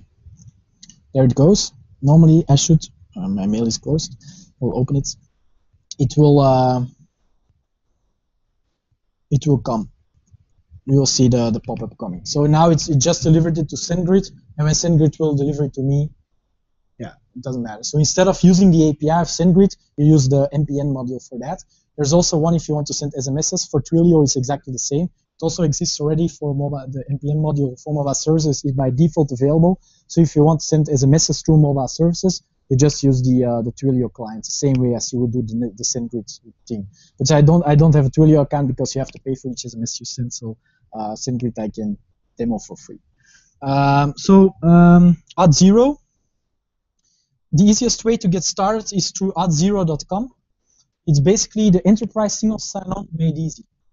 It's old, I think, Windows Azure MVP who has built it. It's not an MVP anymore, but he's still maintaining it. So it's pretty cool what you can do with it. So I'll sign in to show you what you can do with it. There is my mail. Hello there from Azure. So through SendGrid. So the first time you log in, it asks you what type of authentication you need for your app. So you see that it really adds a lot more than what I have at mobile services. So the things which I have there is like Google and Facebook, Twitter, Microsoft account, but it adds Salesforce, GitHub, Amazon, Fitbit, PayPal. So it really adds a lot of extra providers which you can use. And basically, this is not made for mobile service specifically, but you can use it to authenticate through mobile services. So for instance, I will use the Twitter example again. So I'll continue, and then it asks what kind of application do you want to set up. So I can choose everything you can imagine. So basically, I will choose Windows Azure Mobile. I create it, and then you see that the first thing it asks me is, what's your master key?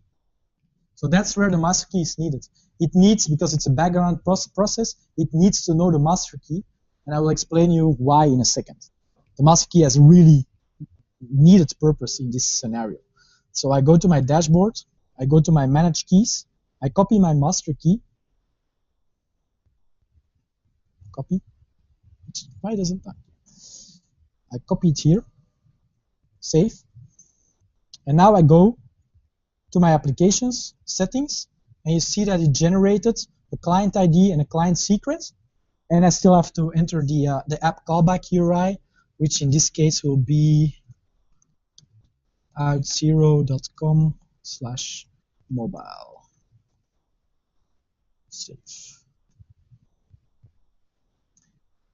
That's it. That's the only thing I have to do. Now, from my code here, I cannot use the authenticate from mobile services anymore because I don't want to authenticate through their service, but I want to authenticate through Auth0. So what I do is I install a new package. Install package auth0.windows8.cs.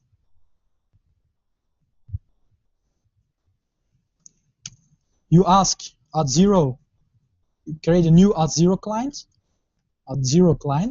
and then you have to pass in 3 parameters: the domain, your client ID, and your client secret. Basically, this is my tenant which I have at Auth0, which is kristofrennen.auth0.com. I pass in my client ID and client secret. So I go back to Auth0. I take my client ID. I take my client secret, and I will create a client. This, okay, and now I will say to this client, login async. And this one you have to pass parameter. And basically what you can do is you can do exactly the same thing as in login async from mobile services. You pass in the owner of the UI element. In this case, it will be this. I want to do it for this window. And you pass in the connection. By default, the connection is empty, which means that authenticate with every provider you know out there. If you want to say, okay, no, I've configured Twitter, Facebook, every provider in Auth0, and I only want to authenticate using Twitter, you put as a connection name Twitter. And that's the same way as you would do with mobile services. If I don't put that and I would just put this, you will see what will happen. Wait, it will give me back a user. Right. You'll see it will trigger the authentication broker. And basically I've activated Twitter. So it's now showing the login page for Auth0, showing me access to Twitter. Now I will click Twitter. It will redirect me to Twitter login page. And this is really cool. What I really like about Auth0, if you want to test functionality and you want to test Auth, in Twitter, in the previous sample, I had to go to the developer account of Twitter, register a new application, get a client secret, get a client ID. If I want it for Facebook, for LinkedIn, it's really a lot of work to register all those apps just for testing. Basically, those guys foresee a sandbox app for you. So built in, if you don't fill in your own key, you're using their client ID and client secret to sign the OAuth request with your account. So to test, it's really, really easy. So basically, you just say sign in. It's redirecting you exactly the same. And I get back my user. And you see that it's an, yeah, it's not readable. Damn it. It's an Auth0 user. And I will just explain what it has. It has the Auth0 access token, the ID token, and your profile, which contains your first name, last name, everything which comes back from Twitter. Now, you will see that if I continue, I get unauthorized. Why? Because I did the authentication during a different client than the mobile service client. So now I have to pass this token I get back from Auth0 into my handshake, which I'm doing with mobile services, to know who I am. So I will do that in the authentication. I will tell my mobile service client dot current user equals new mobile service user. I have to pass it the user ID. User ID, I will take the user dot ID token, and I will put the mobile service authentication token as well to the user dot ID token. An ID token is a token which mobile services knows and can decrypt, and that's why I need the master key. Basically, mobile service is working with GWT tokens. It's a kind of web token, a format of a token in certain byte arrays, which it can decrypt and knows how to figure out who you are and what your user ID is from that token. And the only way to generate a correct GWT token is by using the master key. There is a formula, if you want it, I have the link in the last slide. If you really want to know how it's structured, you can use it and generate your own GWT token for your own social provider to hook into mobile services. But basically, those guys are using that master key to generate a GWT token, which is compatible with mobile services. So in this case, I passed it on. So if I would now start it up, the flow is exactly working like it was before. But instead of user ID, Twitter from mobile services, it will be the one from Auth0. So I use Twitter. I sign in. It redirects me to the app. I don't see any to-dos. I add a new one. It's added. If I go into my table and I browse my data, you will see that there is a user which has a user ID which is now coming from Auth0, and I hope you can see, yeah, you can see the difference. The one which has the, I don't know how you call it in English, this is the Auth0 one, and these are the ones coming from mobile services. So basically it's working exactly the same, but doing Auth on a much more flexible basis, because now what I can do is I just go back into Auth0.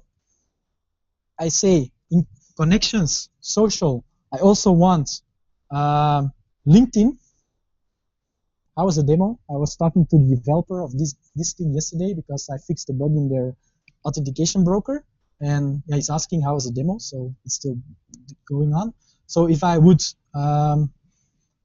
what did I change now? Okay, I added Facebook. If I would start up again, you will see that the login page automatically now contains both LinkedIn and Twitter. So it's much more flexible to add identity providers here than through mobile services. And what really becomes cool, if you have, for instance, a Windows Azure Active Directory tenant running, which you already use for Office 365 or for any authentication in the cloud, basically you can hook Windows Azure Active Directory or your own Active Directory Federation server, which you have on-premise in your own network, to log into mobile services using your domain credentials. So how do you do that? You go to Auth0 Enterprise, and there you see you can log in with Office 365, with Windows Azure Active Directory, with ADFS, and basically with any SAML identity provider if you want to. So I will show you if I would add the Kronos ADFS here, and I say new, and the Kronos ADFS is basically this. Save. By default, it's added to my connection. Saving.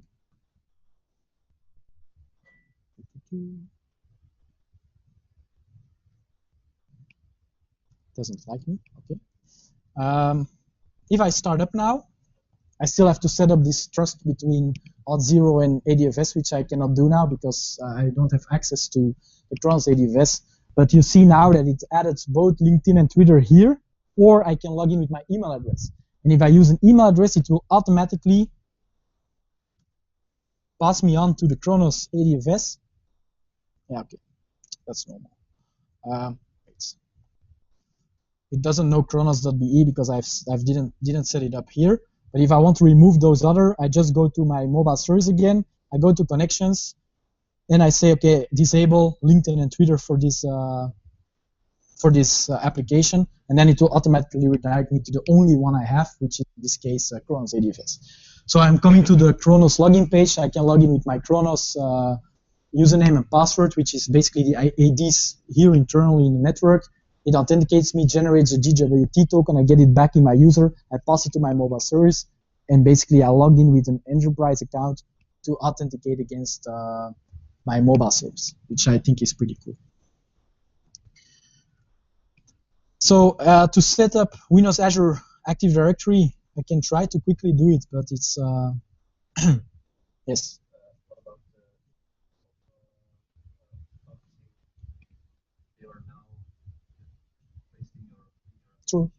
True, good question. I don't know. I have to ask them. I don't know. I would quickly try to set up my own Windows Azure AD, Windows Azure Active Directory, because it links nicely. It will be my last part before I finish. It's closely related to what Nuno is going to show in the next session. We will be going more depth on Windows Azure Active Directory, I guess, but this is really the most basic scenario you can do. So I created a new tenant for myself, which is basically Kristof Rennen inside .onmicrosoft.com, which is my Office 365 / Windows Azure Active Directory tenant. I go into it. I go into applications, and there I have to create a new application to be linked to Auth0. Because you can have multiple applications generating keys with on top of your Windows Azure Active Directory. Okay, I create a new app. I call it, let's call it Auth0. You have two options. It's a native client or a web application. Since Auth0 is a web application doing the OAuth handshake for me, I have to specify web application here. Call next. You have to enter your app URI. The first field is not really needed, but you just enter your URI of your service. So it's Kristof Rennen inside.onmicrosoft.com / how did I call my app? Auth0. So I just put 2 times the same. It will verify where it's unique. You do next, and then you can specify what do you want to do. Do you want single sign-on? Do you want to read data from your directory, or do you also want to write data from the directory? That's important because you can fetch the user profile, all the claims which exist within your AD tenant, like your first name, last name, email address. You can fetch them back to the client and use them in your own app if you want to. By the way, Windows Azure Active Directory is currently not supported out of the box with mobile services. That's why I'm using Auth0, but I think those guys are really doing a great job on this because it really is working like it should.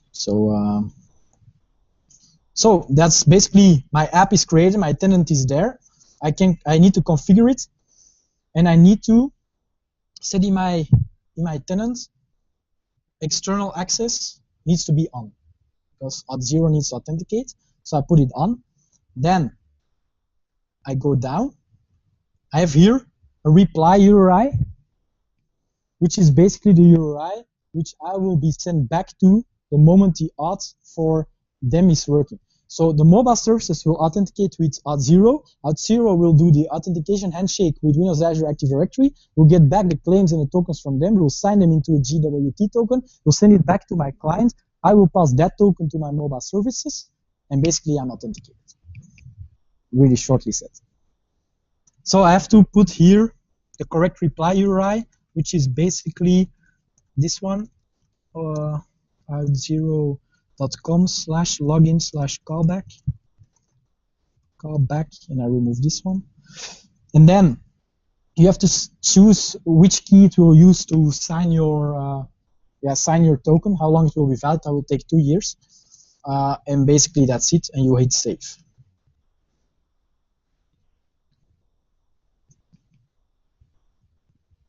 So now it's generating a key for me, and that key I will be entering in Auth0, and that will be used to sign the request. So if I go back to Auth0, I go to Connections, to Enterprise, Windows Azure AD.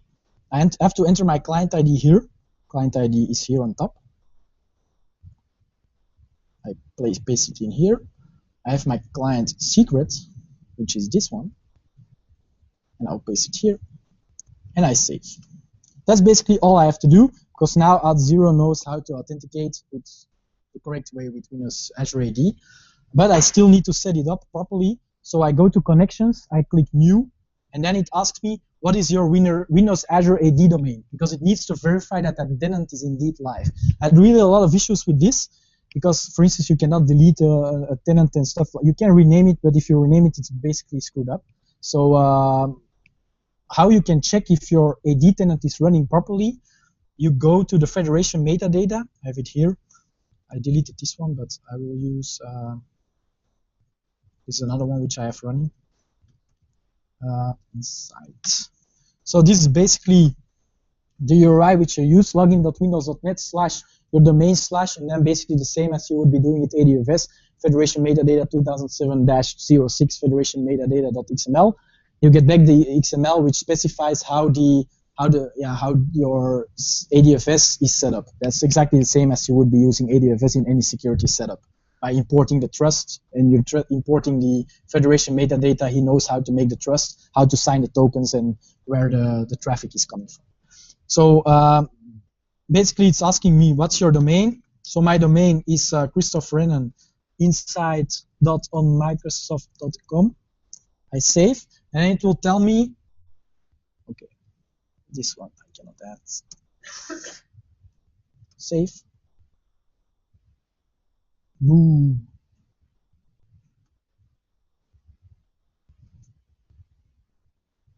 Okay, so it created the AD connection, and now it asks me if you're the administrator of this domain, continue, because I first have to log in the first time to configure it.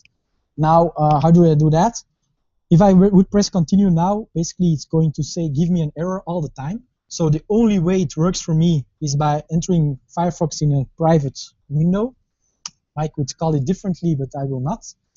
Yeah, Mike would call it the porn mode, haha. So I would go to Active Directory, and the first thing I need to do is I need to create a user. Because by default, if I go to users, Windows Azure Active Directory tenant only has one user, which is the user who created it. In this case, it's the user, the administrator of my subscription. But I have to create a new one, because else I cannot log in with the user at onmicrosoft.com. So I will create a new one. I will call myself a new user. I will be Kristof Rennen at kristofrenneninsight.onmicrosoft.com. I will be called Kristof. And important here is that your role is not set to user, but to administrator, global administrator. Alternate email address, indeed, in case I screw up. And I create it. I will get a temporary password, which will be this one. I copy it. I go back to my private window, and now I can log in here like .onmicrosoft.com, enter my password, sign in. The first time I sign in, okay, I forgot something inside. The first time I sign in, I have to change my password, so it will ask me to. This is really default Windows Azure AD stuff, so not sure what is. Oh, I didn't click. Okay, my old password is this. I will create a new one. Submit. So I'm logged in. So if this page works, you know that your AD tenant is set up and that you can authenticate using Windows Azure AD. So now I have to try it out from the mobile services part, which should work automatically.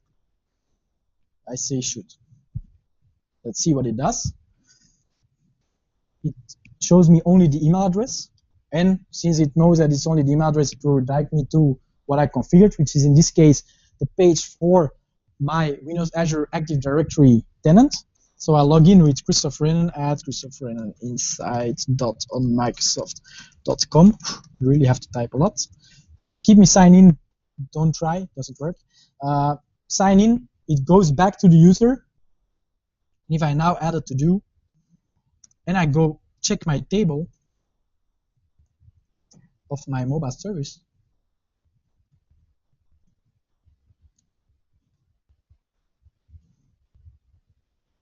you will see that the user ID will be Windows Azure Active Directory and then my username.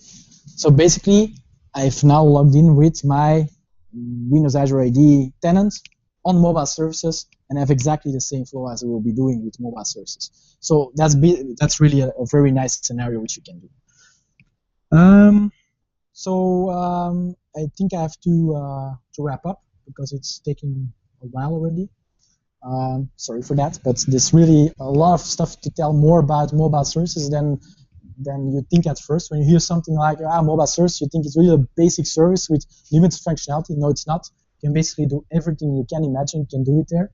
The only thing you have to decide is whether it's worth doing it in JavaScript or not. For instance, if you want to do storage, that's basically how you do it. I prepared it. So if you would like to read from storage, basically you create your account name, your account key, you create a table service with that account name and that account key, exactly the same as you would be doing through C# for the client. The first thing you have to do is require Azure. That's the npm module containing all the Azure entry points for this type of stuff.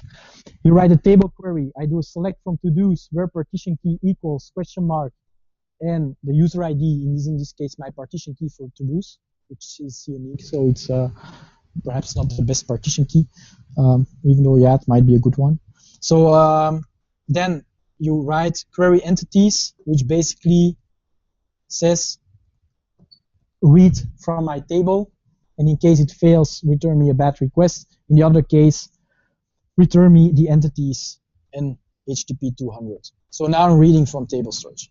I wouldn't recommend using table storage from mobile services. Why not? One, because table storage is not really suited for searching except for the row key and the partition key, while the SQL database, which is underneath mobile services, is. You can index that, while the table storage is more difficult. And you see that the code you have to write, it's not that maintainable. If you make a small mistake here, basically you're going to tear down your complete setup. And then it took me 3 hours to write this piece. So just because it was so sensitive, so error prone, it's not that easy. And on this part, the documentation is not that great. Basically, there's not that much documentation. So good luck with that. So for the mail, I covered. And then for notification hubs, that's I said in the beginning we use Sabino's notification service. why would you look at something like notification hubs, which basically works the same way? Notification hubs give you the flexibility. It registers the channels for you in their backend. It manages the expiration of channels, everything like that. It manages for you, so you don't have to keep your own table, and you just tell the notification hub, this is my channel, and it will handle it. It will know what to do with it.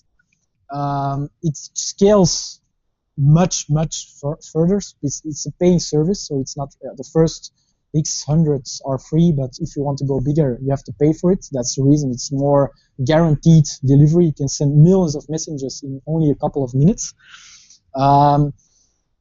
Plus, the extra benefit is you can work with labels. So for instance, what I miss here is that I say I'm adding a to-do in the category food, and every user is going to get that to-do. Like with Notification Hub, what I can say is I'm a user and I'm only interested in to-dos which are added for food. It's tagging that as a label in Notifications Hub, and every time there's a notification sent and the category is food, I will get that notification. If it has another category, I will not. And that's something which you cannot do with WNS except if you code it yourself, and that's out of the box available from Notification Hub. So that's the reason why I look into that. And if you want to see the code for that, it's basically the same. So it's basically looking like this. So you require Azure, you create a new Notification Hub service, you pass in your client ID, your client secret. The other Notification Hub service, WNS, CentOS. So in the back, it's still WNS. It's normal. You pass in your message, and in case there is an error, and where the null is standing, that's where you can put your label. Or labels. It's an array of labels. So if you want, for instance, to put categories, you would put here an array of JSON strings containing the categories. And then it will spread it and send it notification. I will not implement it because what you see in the app is basically exactly the same. From C#, the thing you have to do is, instead of asking the push channel notification, this is to send one. I don't have the code here. Basically, it's the same. You ask the channel of the operating system, and you tell the Notification Hub client to store it into the backend, and that's the only thing you have to do. So it's basically the same code, but it's much more flexible if you want to do it. For the app which we are going to release tomorrow, we are still using WNS because it's free. And if you really want to change it later and you put the notification in a separate script, you just replace that script with Notification Hub, and all your scripts can use the new notification functionality. So that's basically the idea. So what I like is about Auth0 is that you have much more flexibility in integrating with social providers, with enterprise providers, and even database. So if you would like to have some plain username password authentication for mobile service, you just enable it in Auth0, and they maintain a database of username password combinations. If you say, no, I have my own SQL database which I will want to hang under it, you just configure Auth0 saying I want to have username password combination, and this is my SQL Azure database where the username password is in that table, and basically it will work as well. So which is much more flexible than what you're doing here. Notification Hubs is much more flexible. You can use storage, but I would not recommend it. And of course, like you saw, I can use services like SendGrid, Twilio, everything which basically has a public API, I can use. If I want to call the Graph API of Facebook for my mobile service, I just do an HTTP call to that using correct authorization type, and I get back a JSON object, and I can do whatever I want with it in my mobile service. So you're not limited to everything which is there out of the box. Everything you can dream and you can write in JavaScript, you can implement. So what I don't like is that not everything is covered yet. So like Auth0, there's still some scenarios which don't really work 100%. Like yesterday, I was implementing this and the Authentication Broker was having a deadlock on Windows 8, so I fixed it, but there's still some work to do. Plus the page you're seeing, it's not that sexy. It's just Authentication Broker white page with it's not really integrated into your app, which feels a little bit strange, but it's the only way to do it at this time. Notification Hubs, it's not free, so there's you can find it on the price calculator of Windows Azure and calculate how much it will cost. The first X 100,000 messages will be free, 100,000 I think will be free, 5,000 clients will be free, and from that moment on you have to pay. And if you want to use storage, basically you have to do it through JavaScript, and what I don't like is that your key of your storage accounts SendGrid is also in those scripts. I would like to have it separately that I can manage them through a generic configuration tab in my mobile service, and that I can feed them from there, and that I can read environment variables from my mobile service environment, like I can with role environments get configuration value from cloud services. Basically, I would like to see the same thing for this. So if you still want more, I've listed all the links. We will put the slides online. So the biggest one is this one. It's on Chris Reisner's blog. It contains basically all the scenarios which you can imagine. The basic ones, which we covered today, using SendGrid, backend jobs, the full REST API reference, filters on the client side, Android stuff, how to seed tables with data, how to work with unsupported data types or complex types and split them in multiple tables, how to work with foreign keys, not really foreign keys, but with kind of relations between your data. So how do you do advanced auth if you want to fetch user details from Facebook Graph API, for instance. And here it contains somewhere the GWT token stuff. I think I have the link on the slides. Oh, where is it? I thought I had it here. Here. It's on another side, but generating your own Zumo auth token, it basically contains the code you have to write to generate such a GWT token. So basically, this is the algorithm they use at Auth0, using your master key to generate the correct key for you to authenticate with mobile services. So if you really want to know how it works, this is basically the code. You paste it and you're up and running. If you want to generate your own. For the rest, if you still want more, I think you're getting greedy. So, but just read all the tutorials if you really want to find out. I believe that it's strong. It really is a strong service already.